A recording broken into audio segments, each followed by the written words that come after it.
Hello to everyone, again welcome on my YouTube channel Tera Mera maths. I hope आप सभी ठीक होंगे और अपनी जो टीजीटी के लिए तैयारी है बहुत अच्छे से कर रहे होंगे।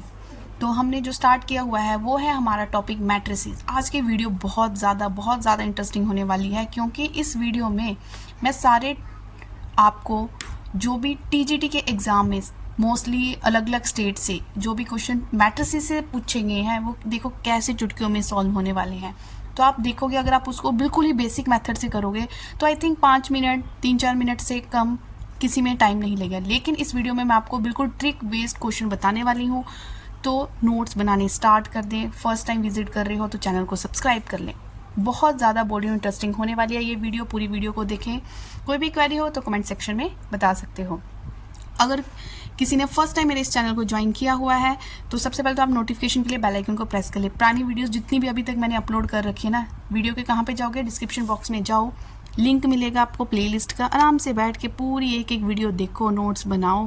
क्वेरी है तो कमेंट सेक्शन में बताओ।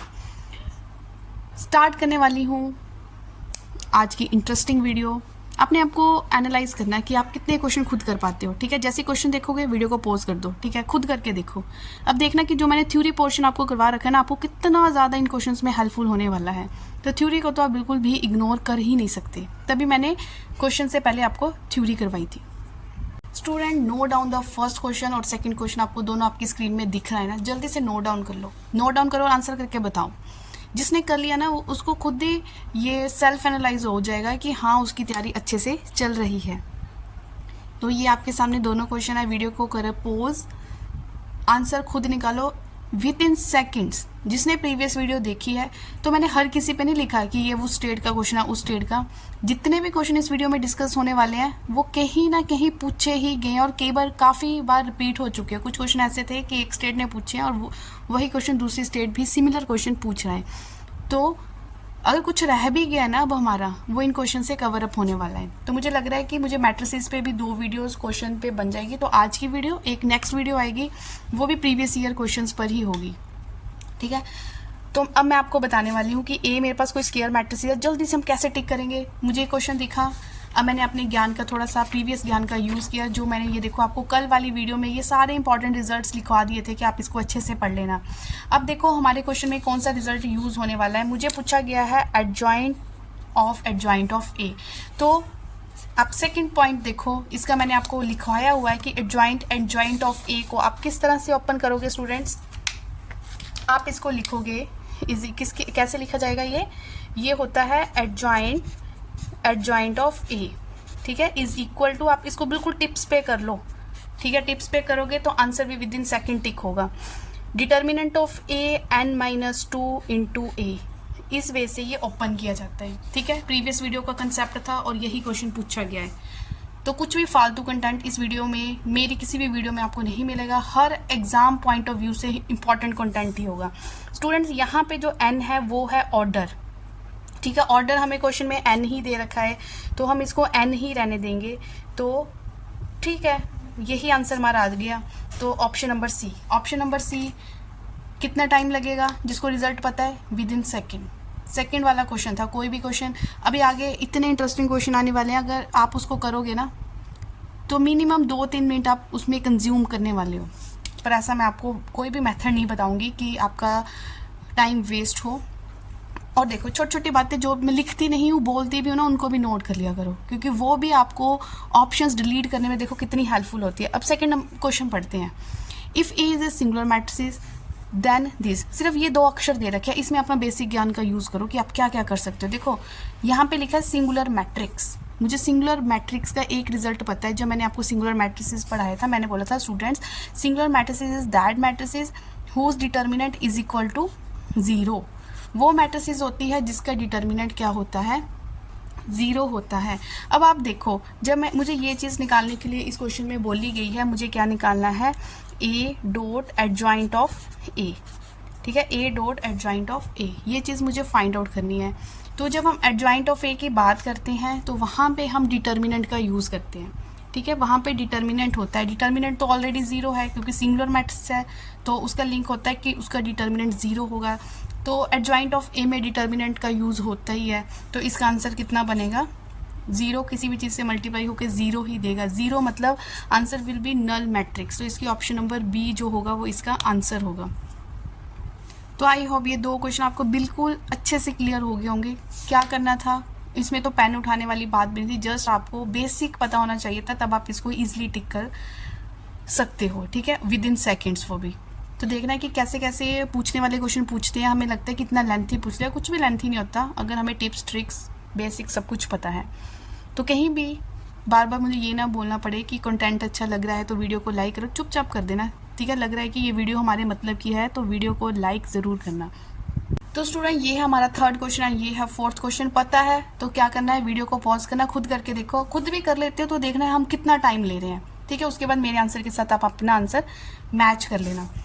देखो स्टूडेंट्स यहाँ पे भी डायरेक्ट हमें प्रॉपर्टीज़ यूज़ होगी। मुझे मैट्रिसेस कितने दे रखी है 3 × 3, ठीक है। तो मुझे m × n की वैल्यू दे रखी है कि m और n दोनों इक्वल है, 3 है की value. Determinant of a already given है और जो चीज़ फाइंड आउट करनी है, जैसी फाइंड आउट पे नज़र पड़ी ना तो फिर कल वाला लेक्चर याद आना चाहिए सभी को, क्योंकि कल वाले लेक्चर में मैंने आपको एडजॉइंट ऑफ a का जो डिटर्मिनेंट है उसका डायरेक्ट रिजल्ट बताया था कि स्टूडेंट्स वो किसके इक्वल होता है, डिटर्मिनेंट ऑफ a n-1, ठीक है। तो n कितना है 3, 3 - 1 2, डिटर्मिनेंट ऑफ a की वैल्यू होगी 2, तो डिटर्मिनेंट ऑफ a उन्होंने दे रखा है ऑलरेडी, तो 5 की raise to the power 2, answer will be 25। देखो कितना टाइम लग रहा है, ऑप्शन डी कितना टाइम लगा, ठीक है।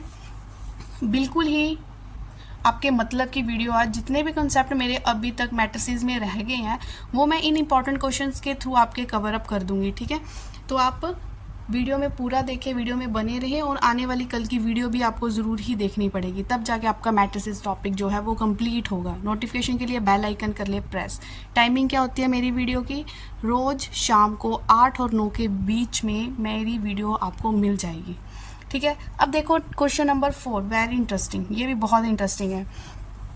तो ए हमें दे रखा है एक मैट्रिसेस और हमें ये गिवन कंडीशन दे रखी है, इनमें से कोई ना कोई हमारा आंसर है। तो इस पे स्टूडेंट्स आपको थोड़ा सा क्या करना पड़ेगा, काम करना पड़ेगा। चलो कर लेते हैं, कुछ तो करना ही पड़ेगा किसी क्वेश्चन में, ठीक है। तो सबसे पहले हम डिटर्मिनेंट ऑफ ए निकाल लेते हैं इस क्वेश्चन में। डिटर्मिनेंट ऑफ ए हम किस तरह से निकाल लेते हैं, आप कितनी बार बताना है, प्रीवियस वीडियो में जाओ, ठीक है। तो यहाँ से आ गया 1 1, तो ये आ गया 1 + sin² थीटा, ठीक है। और a12 है तो माइनस साइन थीटा। 1 2 को कवर अप करके देखो, फर्स्ट रो सेकंड कॉलम छोड़ा तो ये बचा minus sine theta plus sine theta. Just determinant निकाल रही हूँ, बिल्कुल बेसिक सी बात, हर किसी को आना ही चाहिए। First row third column plus sin² theta +1, ठीक है। तो ये plus sine theta minus sine theta ये खत्म होगी, ये तो होगी 0। बचा क्या मेरे पास 1 + sin² थीटा प्लस ये सारी टर्म होगी 0। अब ये बचा एक प्लस sin² थीटा +1। स्टूडेंट जो मेरे पास टर्म बच रही है वो है 2 sin² थीटा +2, ये चीज़ मेरे पास बच रही है। अब आंसर को देखो अगर किसी ने ये चीज़ नहीं ना पढ़ी हुई कि ओपन ब्रैकेट कैसे लगती है और क्लोज ब्रैकेट, तो मेरी एक वीडियो आपको वेवी कर्व मेथड करके प्लेलिस्ट में मिल जाएगी। बड़ा बेसिक सा मैंने आपको बता रखा है किस तरह से ओपन और क्लोज ब्रैकेट में जो आंसर्स आते हैं, ठीक है। तो आप देख लेना अगर आपको उसमें डाउट है। अब हमने क्या करना है, देखो मुझे ये चीज़ अब निकालनी है, डिटर्मिनेंट ऑफ ए इसके इक्वल आ गया ना, ये चीज़ फाइंड आउट करनी है। कभी भी इस तरह का क्वेश्चन हो तो आपने कैसे करनी होती है, देखो स्टूडेंट्स मुझे पता है, यहाँ से लिख देती हूँ मैं, ठीक है। ये पेज अभी हमारा आंसर नहीं आया क्योंकि ऐसी कोई ऑप्शन होती तो मैं टिक कर देती, पर ऑप्शन देखो कुछ ओपन और क्लोज ब्रैकेट में दे रखी है, तो हम कैसे पहुँचते हैं। ये देखो जो sin² थीटा, ये बेसिक सी बात है, जो sin² थीटा की वैल्यू होती है वो लाई करती है -1 और 1 के, सॉरी sin² नहीं sin थीटा की वैल्यू, sin थीटा की वैल्यू लाइज बिटवीन -1 और 1। हमें ये चीज़ बनानी है, इसको ध्यान में रखना, इस पे काम करते जाओगे। हमें sin² थीटा चाहिए तो हमने स्केयरिंग ऑन बोथ साइड कर दी। जब मैं स्केयर कर दूंगी इसको तो ये पॉजिटिव हो जाएगा, तो ये क्या बन जाएगा पॉजिटिव। अब हमने यहाँ पे हम ऐसे थोड़ा लिखेंगे कि ये तो चलो sin² थीटा हो गया, ठीक है। यहाँ पे क्या हो गया 1 का स्केयर कितना हो गया 1। अब यहाँ पे हम ये थोड़ा बोलेंगे कि sin² थीटा लाइज बिटवीन 1 और 1, ठीक है। तो हमें पता है कि जो पॉजिटिव वैल्यू है वो स्टार्ट होती है कहाँ से, 0 से, ठीक है। तो साइन स्क्वायर थीटा, ये भी बेसिक बात पता होनी चाहिए, ठीक है। तो जो साइन स्क्वायर थीटा की पॉजिटिव वैल्यू है वो स्टार्ट होती है 0 से, तो हम बोलेंगे कि इस फ्रैक्शन के बीच में वो लाई कर रहा है। चलो ये भी बन गया। अब हमारा साइन स्क्वायर थीटा किससे मल्टीप्लाई हो रहा है, 2 से, तो मैंने यहाँ पे साइन स्क्वायर थीटा को कर दिया हर जगह 2 से मल्टीप्लाई। इधर 2 से मल्टीप्लाई हुआ, ये 0 ही रहा और ये बन गया 2, ठीक है। अब अगला स्टेप यहाँ लिख रही हूँ। अब मुझे 2, ये टर्म तो बन गया, +2 भी चाहिए, तो हर यहाँ तीनों में मैंने +2 कर दिया, तो ये मेरे पास बन जाएगा 2 साइन स्क्वायर थीटा +2 और इधर आ गया मेरे पास 4। अब आप देख सकते हो ये सारी टर्म ये बन चुकी है, ये जो डिटर्मिनेंट ऑफ ए था। तो यहाँ से क्लियर हो रहा है कि डिटर्मिनेंट ऑफ ए जो है वो लाई कर रहा है किस किस के बीच में, 2 और 4 के बीच में, दोनों equal to greater than equal to के साइन के साथ है। तो इट मीन्स हमारा जो आंसर होगा वो किस में होना चाहिए, क्लोज ब्रैकेट में। इट मीन्स ओपन ब्रैकेट वाला तो बिल्कुल ही देखो ही मत ऑप्शन, ठीक है। क्लोज ब्रैकेट में होना चाहिए, और क्लोज ब्रैकेट किस तरह से, 2 और 4 वाली। तो option D is your answer. Option D जो है वो हमारा आंसर है। तो पिछली वीडियो वेवी कर्व मेथड भी यहाँ पे आपको हेल्पफुल रहेगा, और बिल्कुल बेसिक एक एक स्टेप करके आपको मैंने यहाँ पे बता दिया है कि किस तरह हमने क्वेश्चन को स्टार्ट करना है, कौन कौन से स्टेप करते जाने हैं, ताकि हमारा जो आंसर है वो हमारी ऑप्शन के साथ ईजिली मैच कर सके। तो स्टूडेंट्स, अगर हम इसी क्वेश्चन को देखें तो देखने में थोड़ा सा कॉम्प्लिकेटेड लग रहा था। चलो बाकियों से थोड़ा सा इसने ज़्यादा टाइम भी लिया, लेकिन करना कितना ईजी था, ठीक है। तो अब इस तरह का कोई भी क्वेश्चन आ जाए तो आप इजीली कर सकते हो। आई होप ये सारा वीडियो आपको अच्छा लग रहा होगा, हर चीज़ आपके मतलब की ही है। तो नेक्स्ट क्वेश्चन नंबर 5 और 6 आपके सामने है, करके देख लो। अगर आपको लग रहा है तो आप इसे एज ए रिवीजन सीरीज़ ले सकते हो। तो ये मैंने अपने प्रीवियस वीडियो में डिस्कस नहीं किया कॉन्सेप्ट, कोई बात नहीं, अब हो जाएंगे। जो मैंने पहले बोला रह गए हैं वो मैं अब कर लूँगी। क्या लिखा है, मेन फोकस करो unique solution, system of equation का यूनिक सोल्यूशन दिमाग पे जोर दो कि कब होना चाहिए। तो जब भी यूनिक सोल्यूशन की बात हो तो आपने कहना है यूनिक सोल्यूशन तब होता है जब determinant is not equal to 0। Determinant 0 को इक्वल नहीं होता, किसमें, यूनिक सोल्यूशन में। तो देखो यहाँ से आप इसको डिटर्मिनेंट फॉर्म में लिख लो, x 1 है, y नहीं है तो 0, z का कोऑर्डिनेट 1 है, तो यहाँ से a आ गया, 1 आ गया, 0, x का 3, y का 1, z का b, ठीक है। यहाँ पे आप क्या निकाल लो, डिटर्मिनेंट निकाल लो, और ये क्या हो गया, is not equal to 0। Students यहाँ पे अब हम निकाल लेंगे डिटर्मिनेंट, ठीक है। तो ये हो गया a11, ये हो गया a12, ये हो गया a13, a11 first row first column को हमने हाइड किया, तो यहाँ से आया b, a12 तो 0 ही है, a13 पे फर्स्ट रो ये दिस, यहाँ से आया a, यहाँ से आया -3, इज़ नॉट इक्वल टू 0, ठीक है। अगर आपने इसको बेसिक मेथड से करना है यूनिक सोल्यूशन का, जैसे बुक में हमें मेथड दे रखा होगा, तो तसल्ली से लगे रहना, कोई बात नहीं, आंसर कहीं ना कहीं निकल जाएगा। लेकिन मैं आपको ऐसे नहीं करवाने वाली हूँ, मेरे मेथड होंगे आपके लिए टाइम सेविंग मेथड्स। तो आपने क्या किया, ये आ गया b a -3 is not equal to 0, means कुछ इस तरह से मेरे पास कोई इक्वेशन बन रही है, ठीक है। अब इस इक्वेशन को सॉल्व करने के कई मेथड है, पर मैं ले रही हूँ हेल्प यहाँ पे ऑप्शंस की। तो मैंने ए बी की, ये वैल्यूज़ मुझे ए बी की ही दे रखी है, तो मैंने एक ऐसी वैल्यू लेनी है कि वो नॉट इक्वल टू 3 आए। देखो a1 b2 ये तो 3 बन रहा है, ठीक है, मुझे 3 नहीं बनाना है, 2 1 से भी 3 बन रहा है, यहाँ ये भी नहीं चाहिए, 4 -1 से भी 3 बन रहा है, ये भी नहीं चाहिए। It means my answer is option number C. थोड़ा सा काम किया, थोड़ा सा ऑप्शन ने हेल्प किया हमें, तो थोड़ा थोड़ा करके आंसर जो है हमारे सामने है, और कितना टाइम सेविंग मेथड है, ठीक है। तो अब करते हैं अपना क्वेश्चन नंबर 6। क्वेश्चन नंबर 6 भी देखने में कोई ज़्यादा अच्छा नहीं लग रहा है, थोड़ा सा अजीब लग रहा है, लेकिन हम इसको किस तरह से, अब इस क्वेश्चन में हम कौन सा मेथड लगाएं, क्या करें। अब ये देखो स्टूडेंट, यहाँ पे ना हमें बोला है an निकालना है हमें, an, ठीक है। an का मतलब पहले जो आपने a² निकाला होगा, फिर a3 निकाला होगा, फिर a4, यार इतना कहाँ तक निकालते जाएं हम, ठीक है। n की वैल्यू तो क्या बोला, नेचुरल नंबर है, नेचुरल नंबर तो अब ख़त्म ही नहीं होते। तो आपने क्या देखना है, सबसे पहले ना हम a² निकाल के देख लेते हैं। जब हम a² निकालेंगे तो कोई ना कोई वो चीज़ हमें हेल्प करने वाली है। तो जैसे ही मैंने यहाँ पे a² निकाला तो आपको मल्टीप्लिकेशन करनी बता दी हुई है मैंने, ठीक है। तो फर्स्ट रो चलती है, फर्स्ट रो पहले पूरे फर्स्ट कॉलम को मल्टीप्लाई करेगी, फिर यही फर्स्ट रो सेकंड कॉलम को मल्टीप्लाई करेगी। अब 1 ने फर्स्ट एलिमेंट के साथ काम करेगा, सेकंड एलिमेंट 1 1, ठीक है। अब ए ने इसको किया 0 1 ए, और यहाँ पे आया ए। अब ये 2a हो गया, यहाँ पे देखो ये 0 बनेगा और ये बनेगा 1, मतलब मेरे पास कुछ इस तरह से बन गया 1 2a 0 1। इतना ही काम कर सकती हूँ, इतना a3 a4 रहने दो, छोड़ो, हमें नहीं निकालने। अभी इतना ही देख के हम देखते हैं कि ऑप्शन कितना हेल्प हमें कर रही है। देखो ये तो स्टैंडर्ड ही है 1 0 1 1 0 1 है, 1 0 1 है, सी को छोड़ो क्योंकि ये 0, मुझे यहाँ पे भी 1 चाहिए। अब आ जाओ ए और बी पे, नन ऑफ दिस को तो बाद में देखेंगे ना, अगर ए और बी में से भी कुछ नहीं होगा। ए और बी को देखो, मतलब यहाँ पे जो नंबर चलेगा ये 2a 3a 4a इस तरह से चलता जाएगा। मीन्स ये मेरा n है, ये मेरा क्या है n। यहाँ पे स्केयरिंग नहीं हो रही, यहाँ पे ये क्या बन रहा है n है, it means option number A.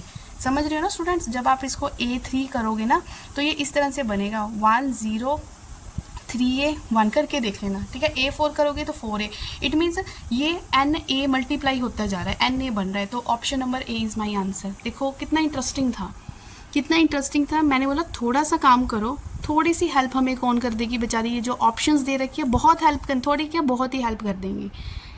तो अब तो लाइक बनता है, क्योंकि मुझे अच्छा लग रहा है करवाना, और मुझे ऐसे लग रहा है कि हाँ जो मैं करवा रही हूँ आप तक पहुँच रहा है, आप उसको समझ पा रहे हो, और सारा इंपॉर्टेंट कंटेंट है, ऐसे नहीं कि कहीं से भी उठा लिया है, सारा इंपॉर्टेंट कंटेंट है, किसी ना किसी स्टेट ने पूछ रखा है। इस एक बेसिक समझ लिया, अब कोई भी क्वेश्चन इसके ऊपर आपको आ जाता है, चलो क्वेश्चन तो चेंज होगा, बेसिक तो क्लियर हो गया ना, अब कोई भी क्वेश्चन आप इजीली कर सकते हो। अब हम करते हैं अपना नेक्स्ट क्वेश्चन। अब 7th और 8th क्वेश्चन को देख लो, कर सकते हो कर लो, नहीं तो मैं तो आपको हेल्प कर ही रही हूँ कि आप बाद में आंसर मैच कर सकते हो। तो ये भी अभी कल ही वीडियो में मटेरियल डिस्कस हुआ है, जो डिस्कस हुआ है उसी के ऊपर क्वेश्चन बन गया, बेसिक तो हो चुका है। इन्वर्टिबल मैट्रिसेस कब होती है, जब ए मैट्रिसेस के साथ उसका इन्वर्स क्या करता है, मल्टीप्लाई करता है, और वो हमें एक आइडेंटिटी मैट्रिक्स देती है, तो वो बनती है इन्वर्टिबल मैट्रिसेस। मुझे कुछ इसका ज्ञान था कि इन्वर्टिबल मैट्रिसेस की डेफिनेशन क्या होती है, वो मैंने लिख दी। अब जो चीज़ पूछी गई है उसके साथ डिटर्मिनेंट लगाए, कोई नहीं, हम भी डिटर्मिनेंट लगा देते हैं, दोनों साइड लगा दिया, ठीक है। तब ये चीज़ मैंने प्रॉपर्टी आपको पढ़ा रखी है कि अगर दो चीज़ों का डिटर्मिनेंट हो तो आप उसको अलग अलग इस तरह से लिख सकते हो, ठीक है, लिख सकते हो। और आई का डिटर्मिनेंट हमारे पास क्या होता है 1। अब मुझे क्या चाहिए, मुझे ये चीज़ फाइंड आउट करनी है, तो डिटर्मिनेंट ए इधर जाके 1 बाय डिटर्मिनेंट ए, लग नहीं रहा कि ऑप्शन तो बनी गई, ये तो बन ही गया, 3-4 स्टेप्स में ही बन गया, आप तो 1-2 में ही कर सकते हैं, और मुझे तो ओपन करके लिखने ना हर स्टेप। तो option number B is your answer. ये कैसे हुआ क्वेश्चन, जब आपको बेसिक पता था, जब आप थोड़ा सा अपरिचित थे कि इन्वर्टिबल मैट्रिसेस ये होती क्या है। तो मैंने स्टार्टिंग में ही बोला था जब मैंने बेसिक स्टार्ट किया था कि स्टूडेंट्स अभी तो ये बकवास सा मटीरियल लग रहा है कि ऐसा तो कोई पेपर में पूछा नहीं जाता, मैडम डेफिनेशंस क्यों करवा रहे हैं, अब देखो कितना हेल्पफुल होते हैं, और मैंने यही बोला था कि क्वेश्चंस में हेल्प होने वाली है आपकी, ठीक है। अब हम करते हैं 8th क्वेश्चन। 8th क्वेश्चन को ज़रा ध्यान से देख लो कि इसमें भी मैं बेसिक प्रॉपर्टीज़ का यूज़ करने वाली हूँ। यहाँ पे हमें ये चीज़ के की वैल्यू फाइंड आउट करनी है, ये गिवन दे रखा है और ये गिवन दे रखा है। तो स्टूडेंट्स यहाँ पे ए इन्वर्स हमें इन्होंने इसके बराबर दे रखा है, बट मुझे पता है कि ए इन्वर्स किसके बराबर होता है, मेरे अकॉर्डिंग जो बुक बोलती है ए इन्वर्स होता है adjoint of A upon determinant of A, ठीक है। तो डिटर्मिनेंट ऑफ ए आप निकाल सकते हो क्योंकि ए तभी दे रखा है अगर उसका क्वेश्चन में कोई रोल है, तो डिटर्मिनेंट ऑफ ए आप यहाँ से निकाल लो। तो कितना निकलेगा डिटर्मिनेंट ऑफ ए, -2, ठीक है। यहाँ से निकल गया हमारे पास 2 मल्टीप्लाई बाय -2, और यहाँ से आ गया -3 1 2, और यहाँ से आ गया 5, तो आ गया -4 -15, डिटर्मिनेंट ऑफ ए आ गया -19, ठीक है। अब एडजॉइंट ऑफ ए निकालना भी अभी पिछली वीडियो में ही सिखाया था, ताज़ा ताज़ा भूलना तो नहीं चाहिए। एडजॉइंट ऑफ ए में हम कोफैक्टर्स लेते हैं, A11 को छोड़ो, आया यहाँ पे -2, A12 की सीट है, पहली नेगेटिव है, 1 2 यहाँ पे आ गया -5, A21 ये भी नेगेटिव सीट है, 2 और 1 बचा -3, A22 यहाँ पे आया 2। फिर उसके बाद हम उसका क्या कर देते हैं ट्रांसपोज, ट्रांसपोज में क्या होता है रोज एंड कॉलम्स इंटरचेंज हो जाते हैं, तो -2 -3 -5 2, ठीक है। अब स्टूडेंट्स देखो, अगर इसको देखूं और मैं ए को देखूं, सेम सेम है, लेकिन जो प्लस का 2 है वो मेरा माइनस का 2 बन रहा है, बस इतना ही फ़र्क है ना। तो कोई बात नहीं स्टूडेंट्स, आप माइनस ले लो कॉमन। जब माइनस कॉमन ली तो ये बन गया 2, ये बन गया 3, ये बन गया 5, ये बन गया -2, बन गया ना -2। अब इसकी शक्ल कैसी लग रही है, पूरा ये -a बन गया है। क्या बन चुका है, -a। अब सारा जितना भी ताम झाम आपने किया है वो क्या करोगे आप, इसमें पुट कर दो।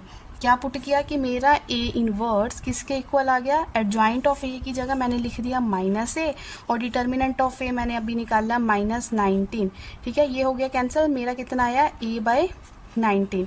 तो मुझे तो ए इनवर्स, ये तो मैंने ए इनवर्स अपना निकाला, बट ए इनवर्स तो उन्होंने दे रखा है कि किसके इक्वल कर दो, वो है के, दोनों साइड का ए हो गया कैंसिल। के किसके बराबर आ गया, 1/19 के बराबर। देखो दिख रहा है कहीं ऑप्शन में 1/19, यस, ऑप्शन बी। जब मैं करती हूँ ना तो खुद भी करके देखो कि यहाँ से हमें थोड़ा कंफ्यूजिंग लग रहा था, खुद करोगे तो इजीली हो जाएगा, कुछ भी मुश्किल नहीं है।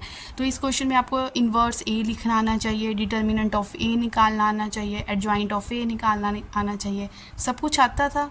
कहाँ पुट कर दिया, जो चीज़ गिवन है उस पर पुट करके देख लो, कुछ ना कुछ तो बन ही जाएगा। तो आई होप ये समझ आ रहे होंगे आप सभी को क्वेश्चंस। तो मैं देखना चाहूँगी कि कितने बच्चों ने इन वीडियोज़ को देखा और कितनों को ये कंटेंट अच्छा लगा, ठीक है। तो मैट्रिसेस पे अब मुझे एक वीडियो और लेके आना पड़ेगा, क्योंकि बहुत इंपॉर्टेंट क्वेश्चन अभी भी मेरे पास हैं जो मैं नेक्स्ट वीडियो में आपको करवाने वाली हूँ। तो इस वीडियो का रिस्पॉन्स अगर आप अपने फ्रेंड्स के साथ भी शेयर करो, जरूरी ना अपने तक ही रखना होता है ज्ञान, दूसरों के साथ बांटोगे तो देखना आपके ज्ञान में ही फिर वृद्धि होगी। Student, this is question number 9 in front of you, try करके देख लो, ठीक है, ट्राई करके देख लो। इसमें थोड़ी सी कैलकुलेशन, थोड़ा से स्टेप्स करने पड़ेंगे, है मुश्किल नहीं है बट इजी है। जैसे हम XY को सॉल्व करते हैं ना, तो जैसे मैंने इस क्वेश्चन को देखती हूँ तो मैं देखती हूँ यहाँ पे -2 भी है, ये -b है, क्यों ना इसको भी मैं 2b बना ही लूँ। अगर मैं इस सारे को किससे मल्टीप्लाई कर दूँ, 2 से मल्टीप्लाई कर दूँ, तो कर दो। जब मैंने इसको 2 से मल्टीप्लाई कर दिया दोनों साइड, तो ये क्या बन जाएगा, 4a - 2b, और यहाँ से कितना बन गया, a 2 ज़ा 16 -20, a 2 ज़ा यहाँ पे 16, ये हो गया -4 बन गया। अब एक मेरे पास चल रहा है कि 3a - 2b is equal to 6 - 9 6 - 3, और दूसरी टर्म मेरे पास बन गई 4a - 2b is equal to, देखो बात वही है जैसे हम XY निकालते हैं ठीक है, बस ये मैट्रिसेस फॉर्म दे रखी है। अब इसको सॉल्व कर दो। अब मैं इसमें क्या कर रही हूँ, सब्ट्रैक्टिंग, ये पॉजिटिव था ये नेगेटिव हो गया, ये नेगेटिव था ये पॉजिटिव हो गया, ये होगी माइनस, ये फ्लो एक नेगेटिव एक पॉजिटिव कैंसिल हो गया, यहाँ से आया -a, ठीक है, -a, और इसको सॉल्व करके देख लो, ये बनेगा 6 - 16, ये माइनस वाला है सारा, तो ये हो गया -10, -9 माइनस +20, ये हो गया 11, तो ये देख लो ये बना आपके पास, ठीक है। माइनस साइन इधर शिफ्ट कर दो तो साइन ऑपोजिट हो गया, जो प्लस था वो माइनस हो गया, जो माइनस था वो प्लस हो गया, ये बन गया, ठीक है। तो ये मेरा ए आ गया, ए। तो ऑप्शन में देख लेना, यही मेरे से पूछा था कि फाइंड ए, तो ये स्टूडेंट्स हमारा आंसर आ गया। इसमें जस्ट कैलकुलेशन थी, ठीक है, जैसे आप सॉल्व करते ही हो, करके देख लेना, नहीं समझ आई तो आप बता देना, एक शॉर्ट वीडियो मैं इस पर अपलोड कर दूँगी, ठीक है। ये था हमारा क्वेश्चन नंबर 9।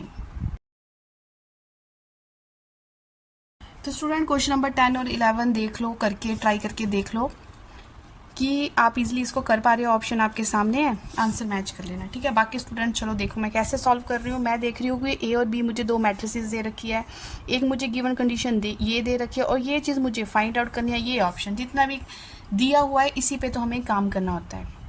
चलो मुझे देखो, जैसे मैंने A B is equal to ये एक गिवन दे रखा है, एक मुझे स्टूडेंट्स ये गिवन दे रखा है ना। अब मुझे बनाना क्या है, ए स्क्वायर और बी स्क्वायर। देखो गिवन में तो कहीं स्क्वायर है नहीं, अब आपको ही लेके आना पड़ेगा ना स्क्वायर। कैसे लाओगे, जब एक ए से मल्टीप्लाई कर दोगे और एक बी से, तो अपने आप बी वाला बी स्क्वायर बन जाएगा और ए स्क्वायर, तो ऐसे काम करने पड़ते हैं। तो इसको बी स्क्वायर बनाने के लिए मैंने इसको किससे मल्टीप्लाई कर दिया, बी से, बी ए बी बन गया, और इधर बी से मल्टीप्लाई हुआ तो ये बी स्क्वायर बन गया। अब यहाँ पे मुझे ए से मल्टीप्लाई करना पड़ेगा तभी जाके ए स्क्वायर बनेगा, और मैंने स्टूडेंट इसको कर दिया ए से मल्टीप्लाई, और ये मेरा बन गया ए स्क्वायर। सपोज करो, चलो इसको ले लो, और ये ए बी। अब देखो गिवन है ना कि जो आपका बी ए है वो किसके बराबर है, ए के बराबर। तो स्टूडेंट जो अब गिवन का यूज़ कर लो, बी ए किसके इक्वल है, ए, तो यहाँ पे मैंने ए लिख रही है इसकी जगह, ये B is equal to B square, ठीक है। और ये ए बी किसके इक्वल है, ये ए बी ये बी के इक्वल है, ये बन गया B A is equal to A square. तो ए बी को जब तक आप कर सकते हो करते जाओ। ए बी किसके इक्वल है, बी के, B is equal to B square, और बी ए किसके इक्वल है, ए के, ए इज इक्वल, ये अलग अलग है, ठीक है, ए स्क्वायर। अब हम इनको ऐड कर लेते हैं, जब ए स्क्वायर प्लस बी स्क्वायर वो किसके बराबर आएगा, ए प्लस बी के बराबर आ रहा है। देखो देखो आया समझ आपको कि A square plus B square means option number C. कैसे बच्चों जैसा क्वेश्चन था, देखने में समझ नहीं आ रहा था कि क्या करें, कैसे लेके आए, है ना। तो ऐसे क्वेश्चंस प्रैक्टिस करोगे ना, तो जो आपने नहीं भी पढ़ा होगा वहाँ पे भी आपका दिमाग चलेगा कि हाँ ऐसे ट्रिक बन सकता है, ऐसे हो सकता है। तो मैक्सिमम क्वेश्चंस प्रैक्टिस करो, मैक्सिमम, ठीक है। अब हम करते हैं स्टूडेंट्स क्वेश्चन नंबर 11। देखो 11 जब मैंने क्वेश्चन पढ़ा तो मैंने देखा ये तो बहुत ज़्यादा टाइम कंज्यूमिंग है। तो इस तरह के क्वेश्चन जब हम +2 की बुक से करते हैं तो हमने तो 5 नंबर लेने होते हैं भाई, तो हम तो एक एक स्टेप ओपन करते हैं, तो हमारा 1 या 2 पेजों पे ये क्वेश्चन बन जाता है। तो स्टूडेंट्स क्वेश्चन नंबर 11 का जो मैं आपको ट्रिक है बता देती हूँ। ये किस तरह का पॉलिनोमियल है, क्वाड्रेटिक पॉलिनोमियल। कभी भी क्वेश्चन आपको मैट्रिसेस का क्वाड्रेटिक पॉलिनोमियल में आए तो आपने अपना क्वाड्रेटिक पॉलिनोमियल इस ट्रिक के साथ बना लेना है। वो कैसे लिखते हैं, A square minus trace of A plus 1 is equal to 0, ठीक है। ट्रेस ऑफ ए कैसे निकालते हैं मैंने आपको बता रखा है। ट्रेस ऑफ ए होता है जो ये डायगोनल एलिमेंट्स होते हैं उसका सम, फर्स्ट वीडियो में आई थिंक बता रखा है। 3 + 1 4, तो ट्रेस ऑफ ए की जगह जो वैल्यू है वो 4 आ गई। कैसे, क्योंकि ट्रेस ऑफ ए का मतलब होता है सम ऑफ डायगोनल एलिमेंट्स, ठीक है। और सॉरी साथ में मल्टीप्लाई बाहर ए भी है, तो ये मेरी बन गई इक्वेशन, ठीक है। अब ये मेरे अकॉर्डिंग क्वाड्रेटिक पॉलिनोमियल आया जो मैंने अपने ट्रिक का यूज़ करके बनाया, और ये इन्होंने क्वाड्रेटिक पॉलिनोमियल दे रखा है। दोनों को करो कंपेयर। जब मैंने कंपेयर किया तो मुझे ए की वैल्यू स्टूडेंट्स मिल गई, ए की वैल्यू आ गई -4 और बी की वैल्यू आ गई 1। इतना काम करना था। अब ऑप्शंस देख लो, आंसर कर दो टिक। -4 और 1, option number B is your answer. और इसी क्वेश्चन को बेसिक मेथड से करोगे तो बोलोगे यार कैसा इतना लंबा लेंथी क्वेश्चन पूछ लिया, कितना टाइम कंज्यूमिंग होने वाला था। तो इसी क्वेश्चन को मैंने आपको बड़े अच्छे ट्रिक्स के साथ बताया है कि क्वाड्रेटिक पॉलिनोमियल पे मैट्रिसेस का जब क्वेश्चन आता है तो आप कैसे करोगे।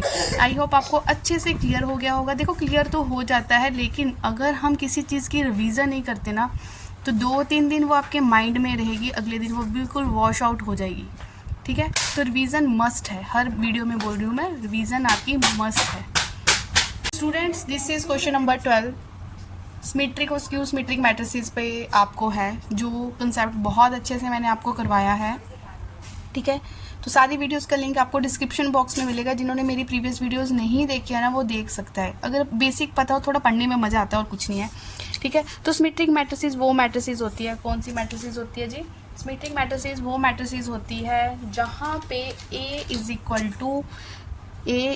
टू ए के ट्रांसपोज के बराबर होता है। और स्क्यू सिमेट्रिक मैट्रिसेस वो होती है A is equal to -a transpose हो, ठीक है। तो जो ये मैंने लिखा स्केच, ये आ गया सिमेट्री की डेफिनेशन है, और ये है, ठीक है। तो ये सिमेट्री की डेफिनेशन है कि ए निकालोगे और उसका ट्रांसपोज जब आप निकालते हो ना ये दोनों इक्वल आते हैं। सी उस सिमेट्रिक में जस्ट माइनस का साइन लग जाता है। तो ए और बी कैसी मैट्रिसेस है, सिमेट्रिक। अगर ए सिमेट्रिक मैट्रिसेस है इसका मतलब A is equal to A dash है। बी अगर सिमेट्रिक मैट्रिसेस है इसका मतलब B is equal to B dash है।